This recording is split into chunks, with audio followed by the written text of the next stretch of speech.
Welcome to the Refine and Shine, the podcast dedicated to mastering the art of continuous improvement and optimizing every aspect of your life. I'm Angelina Rivera, your host, and together we'll uncover the secrets to refining our lives, our habits, and our processes to unlock our inner brilliance. Join us on Refine and Shine, where we'll delve deep into achieving more in life without the burnout and without all the stress. This podcast is your platform for a more fulfilling life through continuous improvement and personal growth. In each episode, I and a diverse array of guests discuss practical strategies for up-leveling every aspect of your life. From developing good habits and organizing your space to refining your mindset and personal goals, we're going to explore it all. Our guests share personal stories about the systems they've developed or systems they've used and the tweaks they've made in their lives when refinement was needed, allowing them to truly shine. Listen to Refine and Shine to learn how you can implement continuous improvement techniques in your daily routine, develop and maintain healthy habits that lead to success and satisfaction, organize your life to reduce the stress and increase your productivity, foster a growth mindset that propels you to new heights. My mission is to inspire you to take bold action, make positive changes, and become the best version of yourself. Whether you're aiming to elevate your career, nurture meaningful relationships, or enhance your overall well-being, Refine and Shine is your guiding light. With over 25 years of experience in continuous improvement, I help businesses streamline their processes, establish efficient work areas, and implement standard work protocols. I have trained over 600 individuals and teams in process improvement, optimizing workflows, and enhancing overall operational efficiency. Tune in every week as we embark on an enlightening journey, exploring paths to refinement and illuminating the way to shine in every area of our lives. Subscribe now and join us on this journey to polish your life and let your best self shine through. Thank you for joining us on Refine and Shine. Hello, everyone. Welcome back to another episode of Refine and Shine podcast. I'm super excited about my guest. It's somebody that I met a couple of years ago, and I'm very excited because I don't really often get men on my podcast, and it's not because I don't want them. It's just because a lot of times they don't want to share. And so I'm super excited because this person is very humble and is a person that speaks joy into people's lives. And it's been not something that he had happen overnight. It's been a transformation. But let me introduce you to my guest, Tom Lyman. Tom is a coach, he's a speaker, and an author who helps people break free from destructive cycles, heal from the past, and live with purpose, discipline, and joy. For years, Tom lived a double life, outwardly successful as a business owner, yet secretly trapped in pornography, alcohol, drugs, and adultery. Everything changed on December 12th, 2021, when he surrendered fully to Jesus Christ. The moment marked the beginning of his transformation and from brokenness and deception into freedom, healing, and restoration. With over more than 30 years of entrepreneurial and leadership experience, Tom combines practical wisdom with a deep passion for spiritual growth and personal transformation. He created the Blueprint Method, a 12-week life-changing coaching program, and guides people through his proven recovery, discovery, action framework. His work empowers individuals and families to step into intentional living, stronger relationships, and God-given purpose. Together with his wife, Lena, a licensed counselor, Tom co-leads marriage intensives,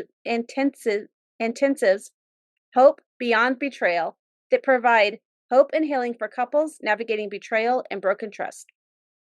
Their work gives both men and women practical tools and a clear path towards reconciliation, rebuilding, and lasting change. Tom also hosts the Joy Hour Show, a podcast that tackles real-life struggles most people avoid talking about, which is addiction, adultery, pain, healing, and hope. Whether coaching one-on-one, leading groups, or speaking on stage, Tom's mission is clear: to help men and women discover freedom, rebuild what was broken, and live with integrity, peace, and purpose. Wow, Tom, thank you so much for being on here today. Angelina, thank you so much. And what an introduction. Thank you. I'm sitting there listening, thinking, is she still talking about me? But a lot's happened in the last 4 years. And so what a change. can happen in a person, and we'll get into that. But it's an honor to be on your podcast, and I hope that all of the audience listening is encouraged and challenged, and again, encouraged that life is beautiful and mistakes happen, choices are made. But I sit here today so thankful for one more day of sobriety and clarity. And I love life. Life is great now, but it didn't used to be that way. So thanks for having me on. I love what you said is that, you love life now because there can be times in our lives when we just feel like, oh my gosh, this is happening, this is happening, this is happening. And you have totally flipped the switch and, you have like just changed your whole outlook on life. Like you have joy in your life. You talk about the Bible, you live it, you are with your children, you're exercising, you're doing all these things. But life didn't always look like that way, right? Like we can go back just a little bit and how your life was and how you changed it and you said December 12th, 2021. What was that like to have everything just change for you? So, great question. It was gradual. I wish it was a aha one day moment of total transformation. Um, but it was a journey. I have known of God all my life. I've grown up in a great church school, great church family, and godly, great family, mom and dad, and everything. Um, but the interesting part is, I don't remember ever making it really personal and intimate with God and Tom until just a few years ago. But the breaking point as far as the um, big problems, alcohol, cocaine, um, steroids, unfaithfulness to my wife, you name it, that was about a 12-year run of my life that started small and then just kept growing. And then I stop and I start again, stop and start again. Came to a head December 12th, 2021, as I checked into rehab for the second time. And this time I knew that if I didn't fix it, my wife and three kids would no longer be a part of my life.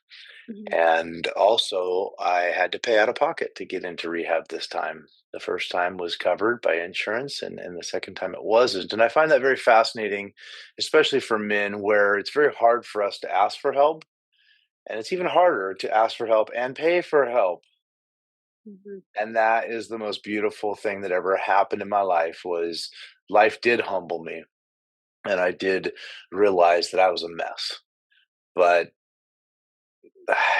for years I thought I was successful because I had the stuff, and there's nothing wrong with stuff, but when it becomes an idol, when it becomes the priority and the focus for me, it ended up very empty.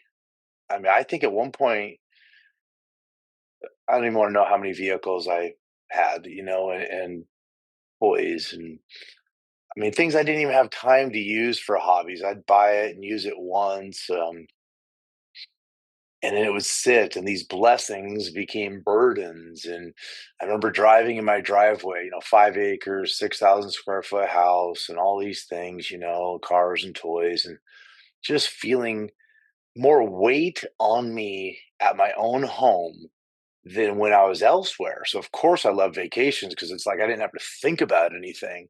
But I get in my own driveway, a couple different shops, and then the garage, and then the house, and there's just all these things, just stuff, and it just was screaming at me like, "You bought me, use me. You bought me to make you happy, but you're not happy." And of course, the whole time I was searching for joy.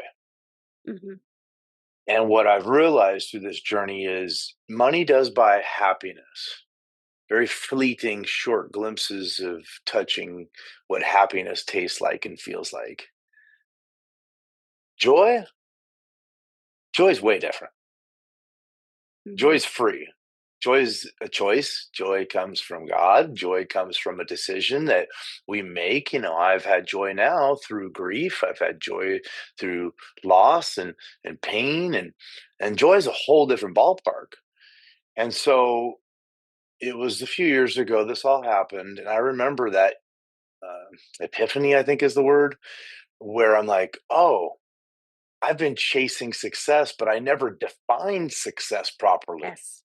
So in this process now, it's been redefining success. So as I coach men, that's one of my first questions when I work with them is for them to write down on a piece of paper what their definition of success is. And I'll tell you, I talk and meet and listen to a lot of men every week.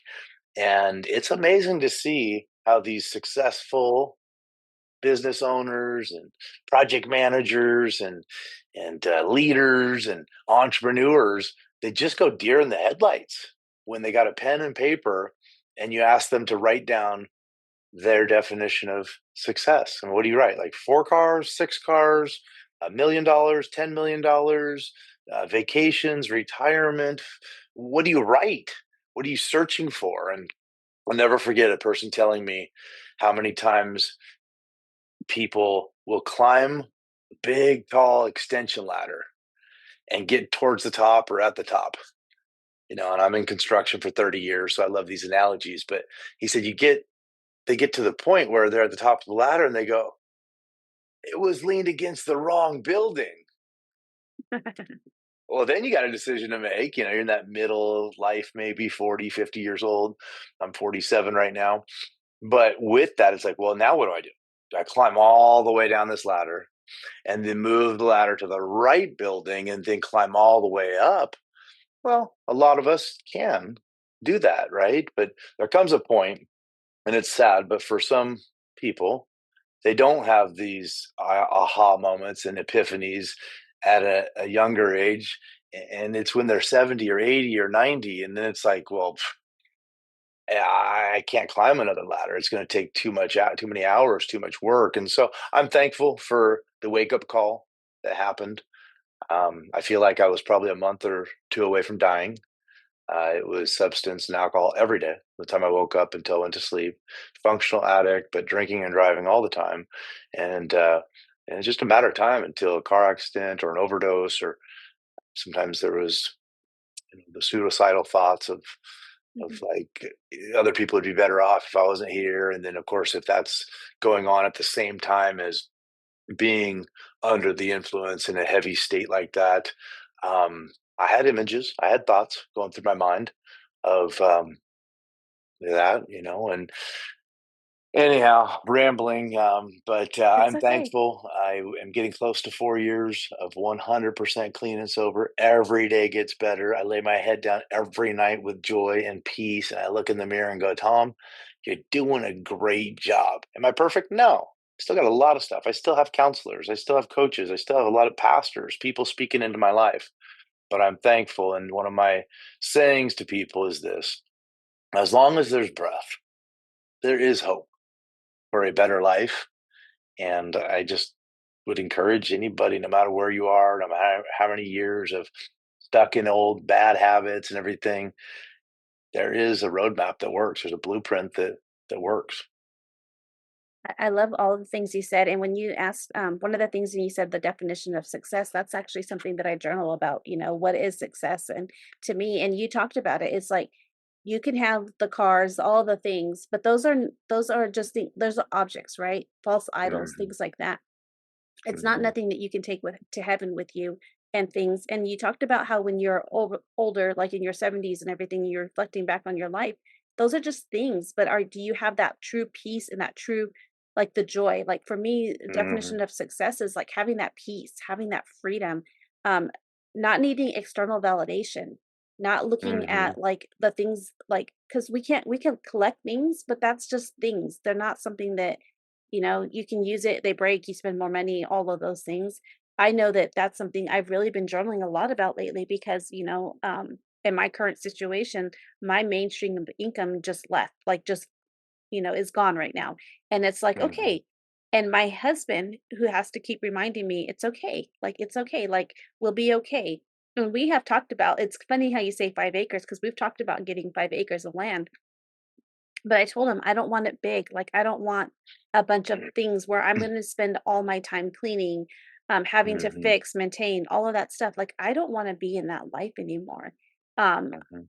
and so that's also, we've been going through, like, what is the wants and what is the needs? because it's the Mhm. needs that we need to worry about, not the wants. Because the wants Yeah. nice to have, well, that's okay. But also, what is that purpose going to be for that land? What is that purpose going to be when we take that step? Because I don't want it to be just another thing that sits or another thing I have to maintain. And then I get Mhm. angry and all that stuff because I'm doing all that stuff. Like those are the things that are really important in life choices.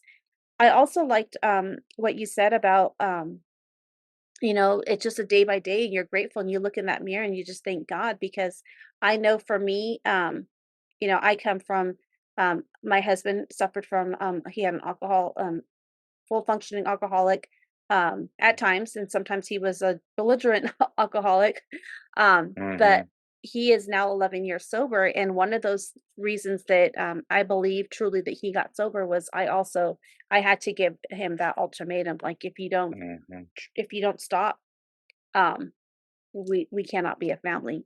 And it's a very Mhm. it's a hard choice to make. And so, I value what your wife did. And I know that, some people think that when I had to make that decision that, it was a cold-hearted decision, but it's like, no, it was the best Mhm. thing.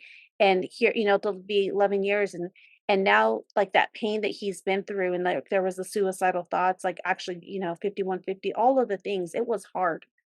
Not Mhm. did I say that today is easy, there are still challenges and things like that, but that pain has got us to this, like, today or this weekend, we're actually helping veterans who deal with the mental illness, the PTSD, and all of those things. So all of that trauma that we have been through, we are using that to help other people get out of their heads. We are using a hobby, but it's a good hobby. It's a remote control cars to help us. And I think Mhm. that that's the thing is that God puts us through a lot of things, and we don't always know why. But that pain that we go through, it's for a purpose. And maybe it's to teach others, maybe something that there is. And now you're bringing joy and you're helping others. And I mean, it probably was a really long journey to where you are today, and what a ride it's been, but the happiness that you and the joy that you feel now, I think it was all do you say it's all worth it? 100%. And I wish my wife was in the room because for her to say it's worth it, that's mind blowing. So I was the one with all those problems of alcohol, cocaine, unfaithfulness. My wife's never drank in her life. She's never been unfaithful in her life. We've been married 22 years.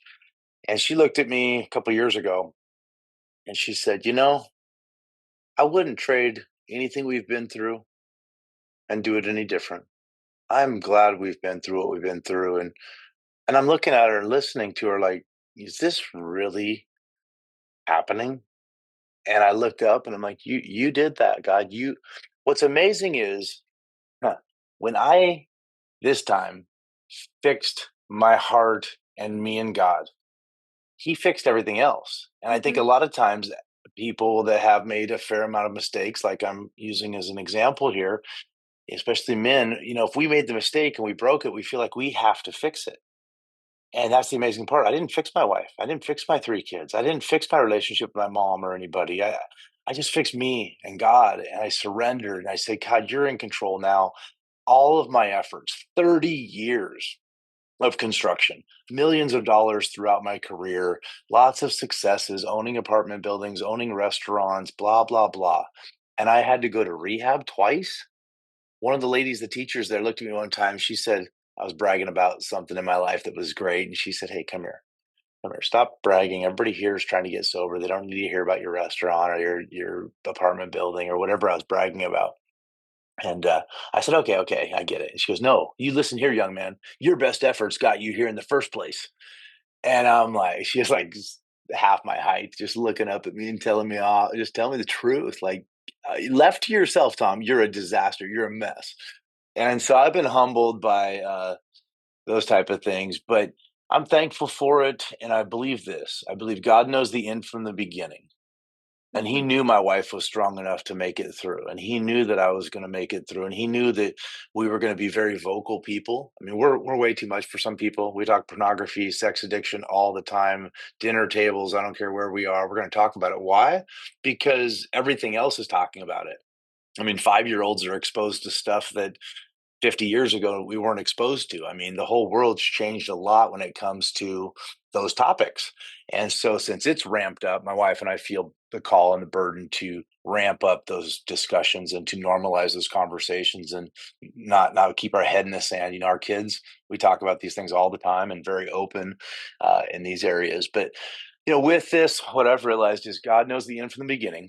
He knows that, well, he wants us to get the healing we need, and then he wants us to do something with it, with what we went through, right? The pain to a purpose, as you mentioned.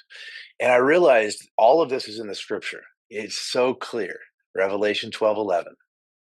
They overcome by the blood of the Lamb, the word of their testimony. They love not their life unto the death. God died for me. He wants me to share my story all the time, every chance I get. And he doesn't want me to be bothered by what other people think. With all due respect, I'm not supposed to be here to please people. I'm here to point whoever I can to him, right? And so with that, one of the best ways I've been able to remind myself the new and the true definition of success on this second half of my life is that this life is short. It's up and down sometimes, right? But it is the temporary life. And so my point in that is success is really me making it when it's my time to go and taking my family and as many people as I can with me. That's it. I mean, there's a lot of people that need the hope of glory, need the hope of understanding what this is all about. But out of our brokenness, we can help. Who am I best suited to help? The Tom I used to be. Who are you best to Mhm. help? I'm not an expert in a lot of areas, but what God's done in our lives, we're not supposed to keep it a secret. Paul in First Timothy, he's talking to Timothy, and he said, "I did all these things. I was a horrible." I mean, Saul, right? Saul converted to Paul, and I did these things, blasphemy and ignorance. I am the chief of all sinners. And then he goes on to say, but it's all for a reason, to be a pattern to all those hereafter. And when I heard the word pattern, as a framer, there was always this thing we did with repetitive measurements. And there were blocks we usually had to have like 14 and a half, and they'd go in between the stud bay. And anyhow, so we had cut one on a job, we'd write on it pattern, and we'd use it 100 or 1,000 times. And you just knew, don't throw that pattern away because that's the shortcut to cutting and working faster and it's more efficient. And so I realized those type of verses early on in my recovery. And I thought, hold on. So if I sweep all of this stuff that I did under the rug, I'm actually doing God a disservice. Yep. He tells me I'm supposed to share it. And he tells me if I do share it, I'll be an overcomer. And here's the last part, and I'll stop. Had my wife and I not started feeling this burden 3.5 years ago to be vocal, had she not started to write her book, and she's getting close to being done with it, had I not started the podcast, we wouldn't have been asked to move across the country and been hired to do it more. Just recently we moved to Texas here, and that's why is we got hired to basically continue to share more on another level. And it's just amazing. And so many people, I think, they struggle and they relapse on their struggles because they don't do anything with it. It's like God helps them and they're thankful, and a year later they're like, ah, and they fall back into it because it's like they didn't take anything and do anything with it. And what I know from being around a lot of nonprofits, all of the founders that I've ever met that have a nonprofit, they started it out of pain. They lost Mhm. somebody to cancer, like I did my dad. They lost somebody to addiction. They lost somebody to something. And so they start this cancer awareness or this addiction awareness. And now they're running marathons and raising millions of dollars for this cause. But it's out of pain. They turned it into purpose. But in the Christian world, I think a lot of times what happens, we have pain, God helps us, and we go, Yeah. oh yeah, God's good. Life's great. Prosperity doctrine, blah, blah, blah, blah. And it's like, what about all the broken, hurting people that want to look at you and go, can he heal my marriage? Can you tell Mhm. me a story about him healing your marriage again, Tom? Because my marriage is a disaster. Can he heal my son of addiction? Because my son's got an addiction problem and I don't know if there's any hope. He's been to rehab 15 times. And so when we look at those people out of sincerity and we say, hey, take a breath. That's a miracle right there. Every breath we take is a miracle. Every day is a miracle. And if God can do that in our lives, he can heal your son. He can heal your marriage. Let me tell you a story about how he healed my life. So, with all that, it's amazing how powerful it is to share our stories and to not make it about us and, oh, I did this. I didn't fix myself. I just listened to God and took step by step rehab and counseling and a lot of church, a lot of Bible, a lot of journaling, a lot of accountability, a lot of non-negotiables. And so, yeah, I'm thankful. My wife is very thankful, and we're just putting it into use as Scripture tells us to. I love what you said about, we have to go through these things. And if you hadn't talked about it, like I thought about, like it kind of flashed back, like if you hadn't talked about it, we would have not met, Right. right? And Yeah. that and you also talked about, like, the nonprofits, like this event that we're helping with right now, like this nonprofit that we help with, it's because veterans, 22 Hmm. veterans are, on Going to average, death. 22 veterans commit Hmm. suicide a day. And because of that pain, the founder started this nonprofit. And because my husband needed an outlet, was his outlet was the RC cars. He couldn't be a mechanic anymore, because of his, things, his mental health. And so he would tinker on RC cars. And because he found a YouTube video or a YouTube chat, a live that met this other person, like it's all of these connections. Hmm. And it's like finding those things is why. And if we had just kept in silence, when we keep in silence or we keep things, that's when the demons come in. Yeah. That is actually doing a disservice. And like you said earlier too, I think that, and that was one of the reasons I didn't want to start a podcast, because I didn't want people to judge me. Like, who is she to speak? She went to speech therapy. She had all these, who is she? But then I was like, why am I letting other people judge me? Other people who are not underneath the roof of my house, Hmm. to judge me. And it doesn't even matter the people within my house who, or if they're judging me or not. God Right. gave us these gifts, and if we are not using them to his ability that he gave us to use them for the good of his glory, like then we are not doing justice, in this world. And I think that that's Hmm. important. We always, and it goes back to the success again, is about like not needing external validation. Don't worry about what other people are saying. Don't worry. They're Right. going to talk about, and then half the time we think that people are talking about us, they're not even talking They're about not us. right. They're That's worried so about true. themselves. Yeah, that's so true. I'm trying to find the verse here. I wish I could quote it, but in the Bible it talks about, is it better to please God or man? And so many times, I used to be, and there's times I still struggle if I'm not careful, but a chameleon trying to think, well, what do they want to hear me say? Or what are the expectations in the room? Or who's going to watch this? What are they going to think? And that restricts us so much from allowing Him, God, Mhm. to speak through us from our heart and just say, what he inspires us to say. But there's a verse in there somewhere that says, about pleasing God. Is it better to please God or man? And but that goes back to fear. And so many of these issues are from fear: fear of rejection, fear of abandonment, fear of I'm not going to be liked, fear of I'm not good enough, fear of I'm not qualified, fear of, like, I've always had a fear of I can't pronounce, big words. I don't have a large vocabulary, or I'm going to say a word totally incorrect. And everybody's going to say, what'd you say? How do you pronounce that? And there's things from my childhood that are a lot of that reason. Um, but I find in the recovery world, it's beautiful. We start to realize, like, every one of us, we have strengths. That's awesome, and we have some funny and different weaknesses. But when we can recognize our weaknesses and realize the whole reason we have weaknesses, and my wife's a counselor, and she's really good on talking about temperament, phlegmatic, melancholy, choleric, all that. But God put in us, in our DNA, different temperaments. And here's the reason why: in our weakness, He is strong. Also, in our weaknesses, our colleagues, the other people that are alive on the earth at the same time as us, have strengths. And He wanted that. Why? So we could be connected with each other, and so we could be connected with Him. It's all about connection versus isolation. But when pride comes in, which I used to have a lot of it, I started to think I could do almost everything on my own. I'm a master of everything, right? I'm great at all these things, when I was really horrible at most of them. But the enemy is always trying to isolate us, spiritually, mentally, physically. These people that start doing like I did, alcohol and drugs at first, it's fun. We're together. We'll take it 10, 20 years down the road. Now we're in a apartment by ourselves, or in our car by ourselves, doing whatever drug or alcohol or whatever it is. And that's always the case of it's fun for a season, and then it turns into isolation. But with those weaknesses, a lot of people don't want to say, and talk about. that we're weak in certain areas. But I think it's a beautiful world that I live in now of recovery circles where we just get in and we're like, hey, what's your deal, man? What are you not good at? What are you weak at? What do you get embarrassed? And where can I poke you a little bit to make sure you're staying humble, man?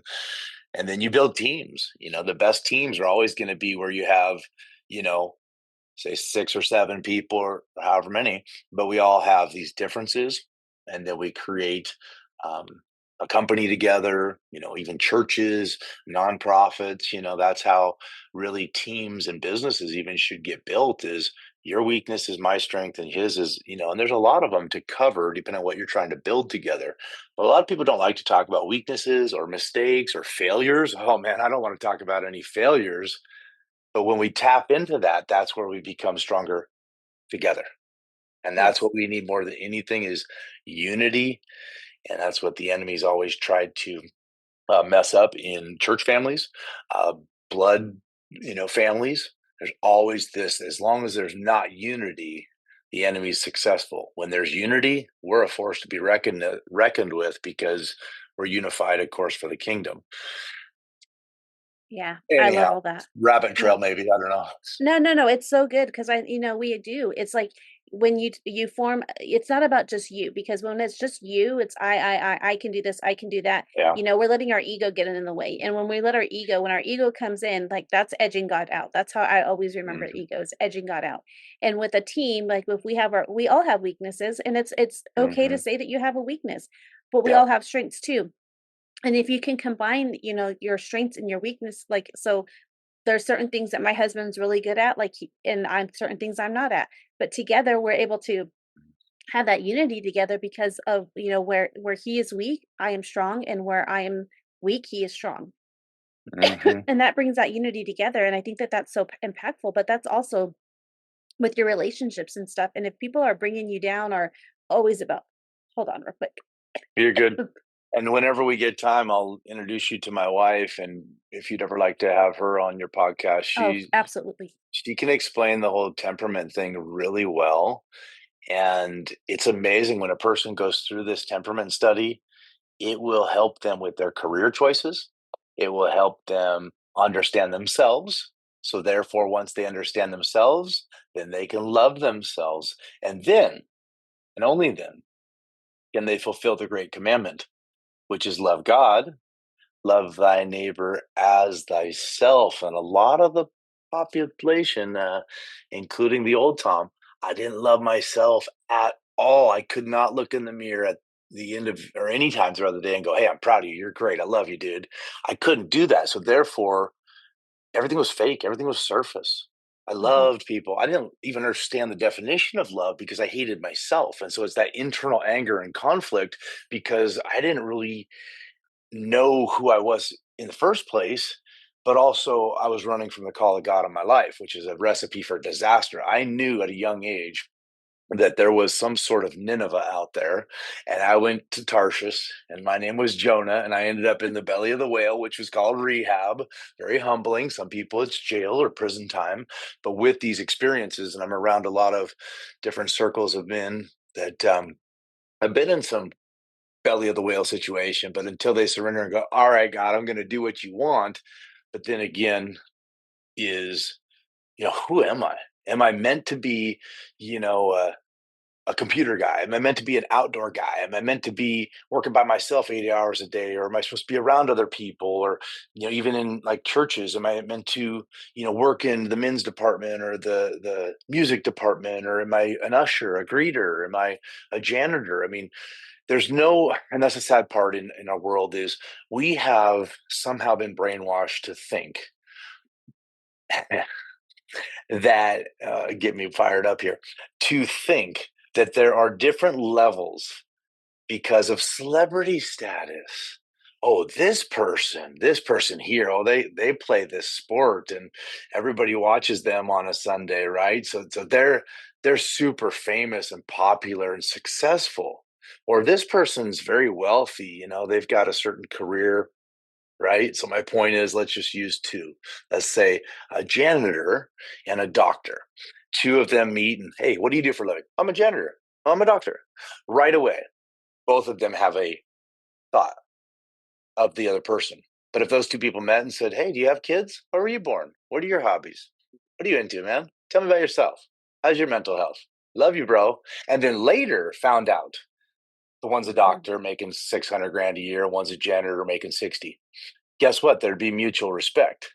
So our world has messed us up in this, oh, I play in the NFL. Well, whoop de doo. What would this world look like with no janitors? What would this world look like with no garbage men? So have some respect for every single career, every industry out there, folks. But because of money, it's messed up. And what I loved about rehab for 30 days, I probably met 300 people. I saw all ages, all statuses as far as finances, probably, all nationalities, because drugs and alcohol don't care. And Mhm. so when they come in, it's like, hey, what's your story? It's not what do you do for work? What car did you drive? It's just like, hey, what's your drug of choice, man? How'd you get in here? What's up? And so it became a safe place that there was no masks. Everybody Yeah. was just real. Here's the real me. Like it or lump it. We're going to be together for 28 days. And then we get back out in the real world and it's like, oh, put the mask on. I got to act cool. I got to act wealthy. I got to act, like I got it all together and broadcast my strengths. I can't show any weaknesses. So for me, rehab was probably one of the best things that God ever led me to get me started in this understanding of kind of what was wrong with me, of course, but also what's wrong with a lot of the world is The we world. put each other in these different categories because we're also in these, and it's an insecurity thing, you know. I mean, because of what, how many certificates we have on our wall, or how many dollars we have in a bank. I mean, at the end of our life, we're going to be buried, put in a box, and turned back to dirt, dust. Let's really think about it. And I'll stop here. But one of the stories I use often and reflect on is Steve Jobs. I'm worth $7 billion. I'm laying here at 56 years old with pancreatic cancer, and in my life, I haven't had joy. And he goes on to talk about it. Oops, I kind of went too heavy and too hard in one area, and man, I wish I could do it over. But there's no do-overs. And so Mhm. with that, I would ask, just for all of us, including myself, monthly at least, to clarify or redefine success and what I'm pursuing and why. What's the why? What am I trying to achieve? And a lot of times it's a pat on the back from somebody else that is not what I really should be chasing. I should be asking God, like, am I doing a good job? Is this what you made me for today? Did I put in the work for the kingdom? Mhm. Redefine success. Well, one of the things it's like we tie ourselves into like these labels and all of these other things, and we just this external validation again. But one of the things I think is so important, I wanted to say, is that no matter whoever's listening to this, it doesn't matter if you've never been, a drinker, you're not an alcoholic, you've never been taken drugs and anything like that. We all have addictions. We could have addictions where we're a workaholic, or you also meant, the pornography, or we're spending too much time on our social media, too much Yeah. screen time, playing the video games and things like that. And I'm not saying that any of those are wrong to an extent, like I mean the video games and Hmm. social media, because that's how we connect with people. But are you relying too much on it? Are you relying on the wrong types of things that are feeding your brain the wrong things that you don't need to be listening to? Yeah. That's what I say is important. I know that like my son, he's a mechanic. He's a journeyman mechanic. He works about 66 hours a week. He does go at night, play a little bit on the video games, but that's how him and his Mm. friends connect. They do like these little missions. But I'm like, that's okay. Like, you could be out at the bar, you're not. So I'm okay with that, but as long as you're doing what you're supposed to do. So I'm not saying that, like, I don't want people to say, "Oh, she's saying video games are wrong." I'm not saying that. I'm saying that to an extent. If it's consuming your life and you're not able to shower, you're not able to get up out of the house because you're so addicted to something, like, you got to think about those things. And I think that that's where our mental Mhm. wellness is so important. Like, what is taking you down a wrong path? But as we wrap up, because we've been talking for quite a bit, and I love it, and I would love to have your wife as well on my podcast. But Sure. um, I love that you have this coaching program. Can you tell me a little bit about coaching, how what you do for your coaching program, so that if there's a man out there who's suffering from addictions, how he can what he can do with your coaching program? Absolutely. And as much as I do talk about addiction, I think that might scare some people off. So I want to clarify I'm doing this so I also continue to clarify it. It's really about purpose and being able to look in the mirror at night and go, you nailed it. Good job, Tom. Tomorrow, do it again. Or, hey, Tom, you nailed it on the spiritual today, but man, your fitness dropped off, bro. A week later, man, your fitness, dude, you crushed it. Oh, I haven't touched my Bible in a week, right? It's going to be ongoing forever. We don't just get fixed and perfect ever. But with that, I work with men on living at least most of our life, most of the day with purpose. Because when a man has purpose and is dialed in, he'll jump out of bed, he'll go do it. I got a mission. I know why I'm here. I know why I exist. I know what it's about. But when a man lacks purpose, it's dangerous. And he seeks to all day long, and he will fill his spare time with pleasure and comfort. And the sad part is for some people, we could afford certain things that are expensive, like cocaine or whatever, alcohol, and that's our comfort and our pleasure. But for a lot of people, they think it's free. It's called pornography. And so that starts to lead into this, comfort, and hours go by and they're saturated with these images and these things going into their soul through their eyes, and then the type of music through their ears, and they're just getting destroyed. Say what you want, think what you want, but I've lived both lives, and I can tell you there is spirits attached to music and pornography that will destroy a man. And then that man will look in the mirror and not even know who he is or what his why is, and he's surviving.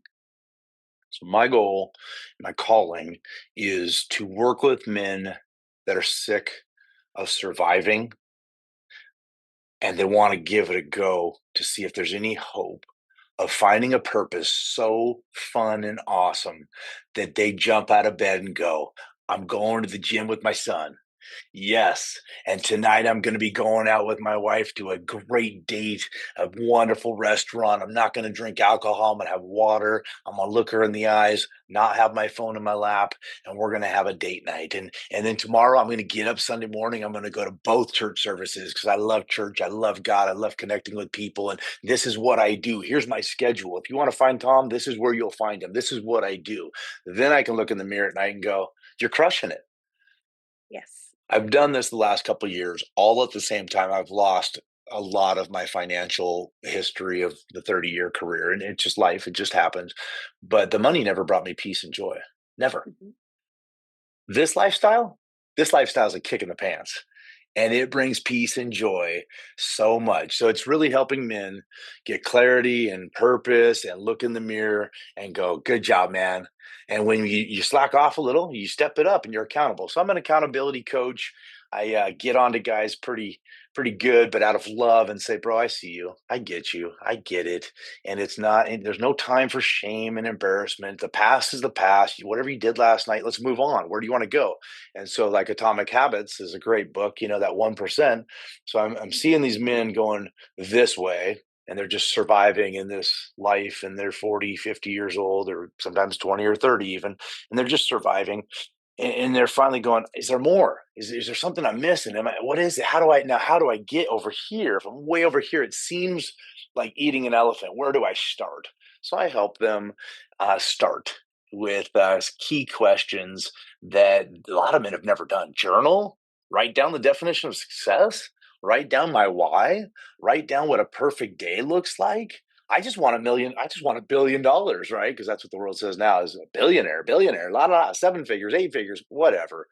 Like, why are you chasing that? What is that going to really do? Because I've been there, not billion, but I've had some good things going about 8 years ago for me. And it was very empty. Now, again, nothing wrong with moderation in certain areas, as you mentioned, but I'll say this. I know we got to wrap up. I ask men, do they have a Bible? Yeah, I got a Bible. Well, where is it? I think it's in my car, it's in my house, or then maybe they got one Bible. I'll tell you this, if anybody leaves their phone somewhere and they walk out of the restaurant or wherever they're at the house, have you seen my phone? Have you seen my phone? So this is the most used item on the planet by all ages. We can't pick on kids. I'm talking adults. This is the most used item on the planet. And the Bible, I dare say, is probably the least used. I mean, truly used, truly highlighted, underlined. A Bible and a journal can change the trajectory of an entire family, an entire generation, the next upcoming kids and grandkids and everything else. Generational curses can be broken, all of it. But it takes men stepping up and saying, I need direction, I need help. And with that, I guide them. God fixes them, but they got to put in the work. Too many people think God, he's going to fix it all, and he's gonna just come in. God will move the mountain, not until you bring the shovel, not until you put Mhm. in work, not until you say, I'm going to do this on Monday, Tuesday, Wednesday, Thursday. And when you start time blocking and telling yourself what you're going to do, then those good habits, they take all the time out of the day. So you don't have any time for bad habits. And mainly you're living with purpose and confidence. And Yeah. so, I yeah. love that. I just wanted to add too, and if somebody's listening out there and one of the hard things that they have is like finding their Bible or getting that time, well, think about what's the first thing you do in the morning. If you will go and grab that cup of coffee that you make right away, Mhm. then you put your Bible right there. You Yeah. have your Bible, which is what habit Mhm. stacking, which James Clearly Mhm. talks in Yep. Atomic Habits. And it's like you just got to move the things around.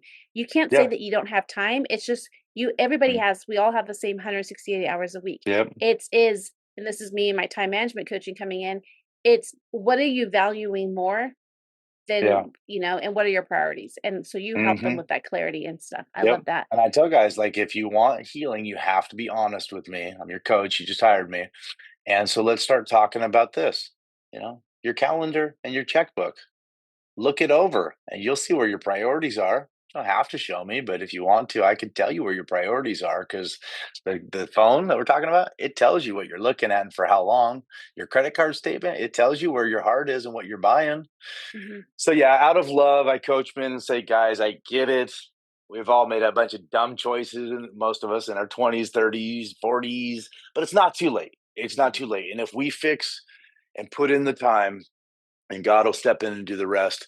But last thing I'll say is I really believe in this is recovery, discovery, action equals purpose. Not this, I'm in recovery, I'm an addict. No, no, no. That's nonsense. Get the healing. Takes about a year to get through every holiday and all that. But then the downloads will come and God will say, here's what I want you to do. And then when you act on that and do what he said, start a podcast, write a book, tell your neighbor, do something.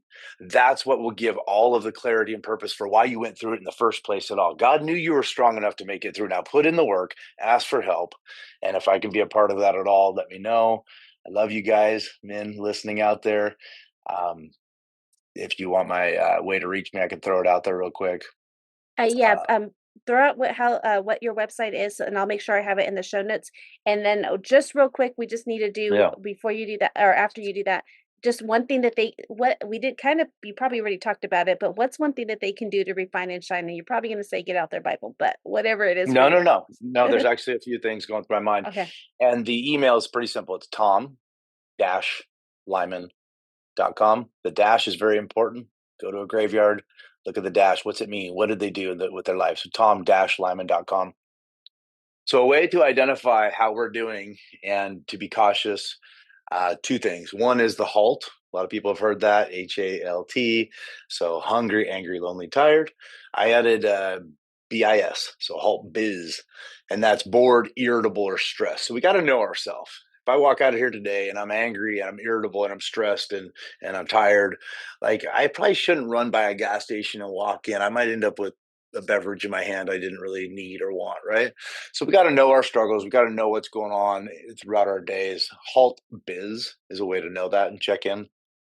And then the last thing is the emotion wheel.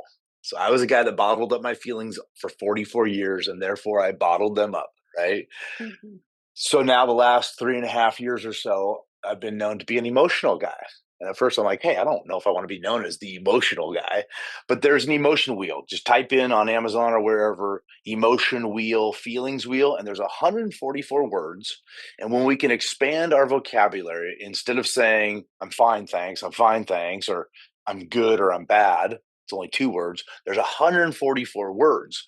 And so when you get that in front of you, there's stickers, there's pillowcases, there's things for the wall, and we start to recognize more often, oh, I'm this, and we can pinpoint the exact word of how we're feeling. Then we can say, God, I need some help with this right now. I feel violated and overwhelmed today. I feel anxious and just burdened, or I feel joyful, or whatever it is. And we can reach out to him and tell him the exact 1 or 2 words, then grab the Bible. Every time he will give us a cheat code, a shortcut, and some scripture to say, I got you, my child. I am your father. I love you. I just wanted you to connect with me. And now you've brought God into the equation and said, I feel fear and I feel overwhelmed and I feel anxiety and I need you more than ever. Hello, daddy. And watch as he swoops into the room. His presence will come into the room. Hold that Bible and cry. Look for a verse and he will speak to you. Thank you so much for that. I will definitely make sure that I have all your stuff in the show notes. But thank you for being an amazing guest. I Thank you. actually, since we talked last week, I am actually buying me some emotional will stickers. So thank you for that. So, Yeah, absolutely. all right. Well, thank you so much. Thank you, Angelina. Thank you for joining us on this episode of Refine and Shine. We hope you find valuable insights and inspiration to fuel your journey of continuous improvement. Remember, the key to success lies in refining your processes and letting your inner brilliance shine. If you've enjoyed this episode, be sure to subscribe to the podcast and leave a review. Your feedback is greatly appreciated and helps us reach more listeners like you who are eager to refine and shine in all areas of life. Stay connected with us on social media for updates and additional resources and behind the scenes content. We love hearing from our listeners, so feel free to reach out with any suggestions, questions, or success stories you'd like to share. As we wrap up, remember that the power to transform your life lies within you. Keep striving for growth, embracing change, and seeking opportunities to refine your skills. Together, let's continue to shine bright and make a positive impact in the world. And until next time, keep refining and keep shining.